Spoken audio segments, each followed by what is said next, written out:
Restez informés chaque jour avec Scoop FM. Désormais, suivez nos journaux sur nos chaînes partenaires à Lubumbashi sur Sky Radio, la 97.7 MHz, à 6h, 9h, 12h, 15h, 19h et 21h.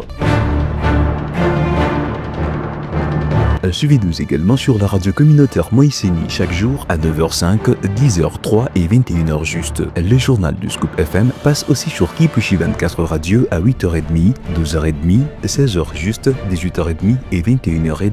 Retrouvez-nous également sur Vox Congo. Téléchargez dès maintenant l'application Vox Congo pour rester informé en temps réel.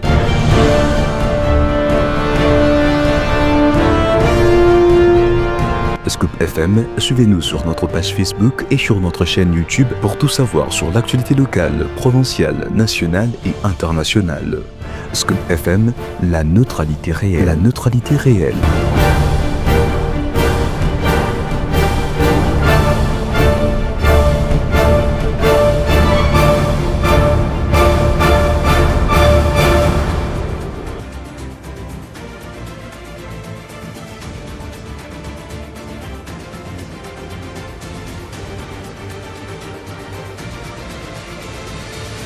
Bonjour mesdames et messieurs et bienvenue dans cette nouvelle édition du journal. Je suis Nikez Omba à la présentation sous la coordination des Christian Mouchampa. Un seul titre au sommaire, les élèves finalistes de l'école secondaire ont débuté la session ordinaire de l'examen d'État ce lundi 28 juillet. La suite est dans ce journal. Une fois de plus, bienvenue. Un nouveau drame vient une fois de plus en l'est de la République démocratique du Congo dans la nuit du 26 au 27 juillet.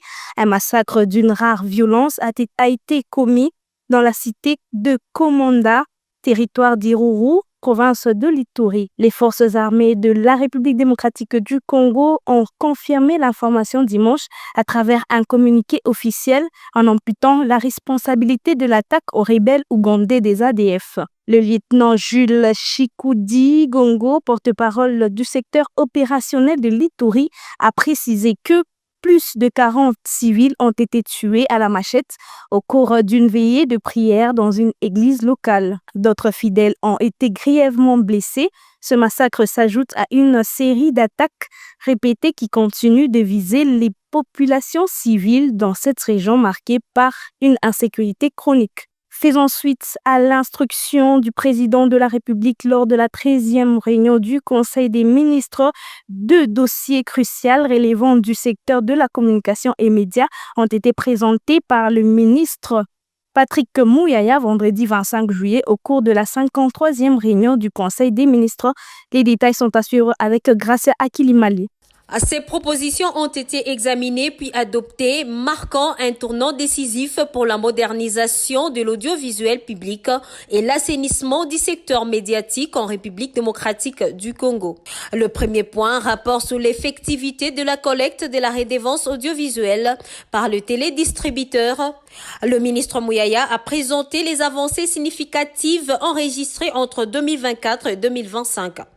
Il a souligné la signature de protocoles d'accord entre la RTNC et plusieurs opérateurs majeurs des télédistributeurs. Un nouvel arrêté interministériel fixant les modalités des recouvrements a été transmis au ministre des Finances pour validation. Afin de rendre ces processus effectifs, Patrick Muyaya a sollicité un accompagnement interinstitutionnel impliquant plusieurs ministères clés, notamment le finance, l'intérieur, justice ainsi que le régie financière. Les seconds dossiers concernaient le rapport de la salubrité médiatique, s'appuyant sur les conclusions de la première phase d'assainissement menée dans la capitale. Patrick Muyaya a révélé des chiffres. Seuls 29,7% des éditeurs de programmes de Kinshasa sont techniquement en règle. Face à cette situation, le ministre a présenté un plan d'action ambitieux en 8 points. Comme annoncé dans le sommaire, ce lundi 28 juillet 2025 marque le début des examens d'État sur toute l'étendue de la République démocratique du Congo avec un bilan de près d'1 million d'élèves ayant pris part à cette session. Alors que s'ouvrent les épreuves des examens d'État à travers toute la province du Sud Kivu, un message d'encouragement et de soutien a été adressé aux élèves finalistes par Madame Gambo Grace. Dans ces mots empreints de foi et d'espoir, elle invite les candidats à faire preuve de courage et à démontrer les connaissances acquises au cours de leur formation. Suivez ces commentaires d'Armel Mutombo. À la veille du lancement des épreuves d'examen d'État, un moment décisif dans la vie scolaire de milliers d'élèves congolais. Le message de Madame Ngabo Mudirangabo Grace sonne comme une source de réconfort et d'encouragement pour les élèves finalistes du Sud Kivu. En adressant ses vœux de succès à tous les candidats, en particulier ceux de la ville de Bukavu, elle rappelle l'importance de cette étape qui marque la fin du cycle secondaire et l'entrée vers de nouveaux horizons académiques ou professionnels. Dans un contexte où les défis du système éducatif restent nombreux, surcharge des classes, manque de matériel, instabilité socio-économique, cette prise de parole apparaît non seulement comme un geste d'encouragement, mais aussi comme un acte de responsabilité citoyenne.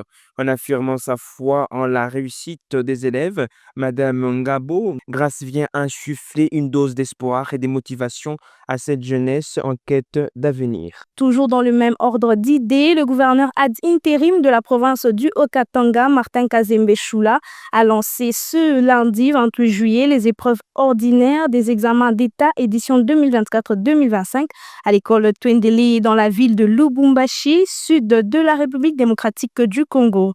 Pour cette édition dans la ville cuprifère, 94 745 candidats sont attendus répartis en 178 centres.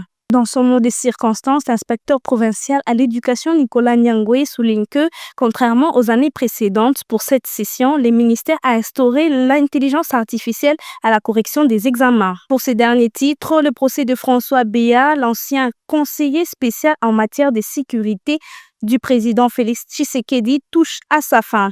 Poursuivi depuis 3 mois pour complot contre la vie ou la personne du chef de l'État et pour outrage au président, le ministère public a requis 1 an de prison ferme contre lui et ses 4 co-accusés, parmi eux 3 officiers et un ancien collaborateur.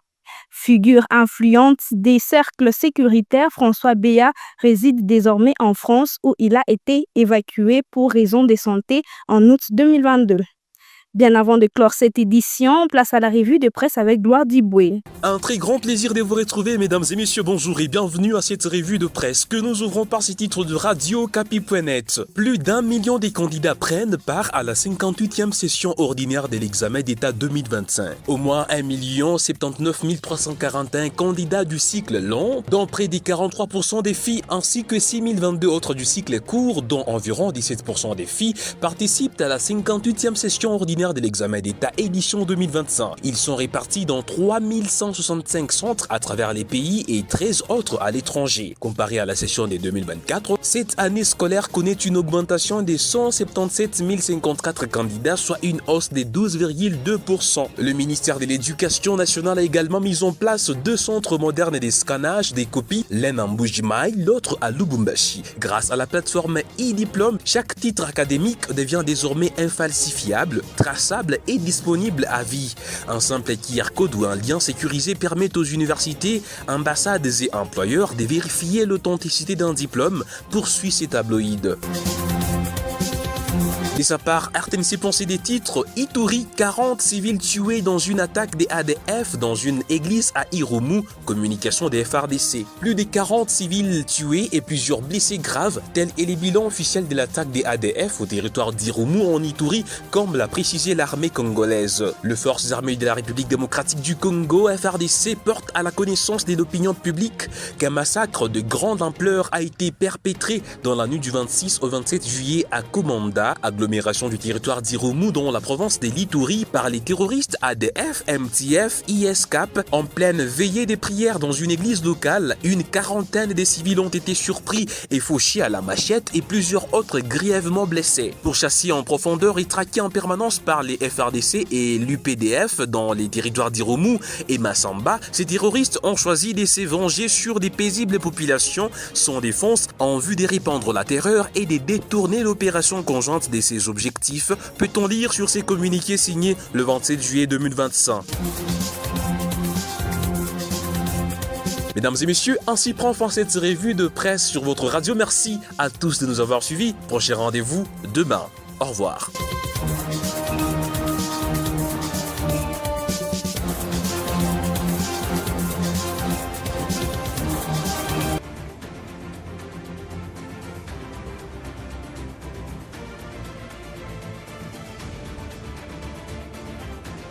C'est ainsi que s'achève cette édition du journal. Retrouvons-nous demain pour une nouvelle actualité.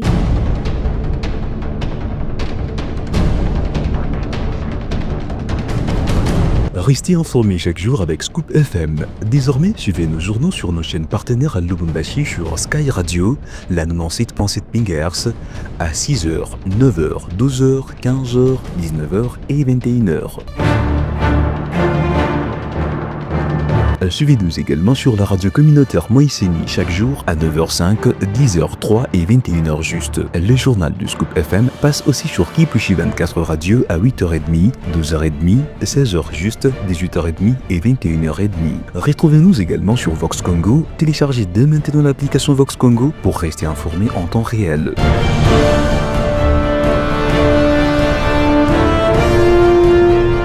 Scoop FM, suivez-nous sur notre page Facebook et sur notre chaîne YouTube pour tout savoir sur l'actualité locale, provinciale, nationale et internationale. Scoop FM, la neutralité réelle.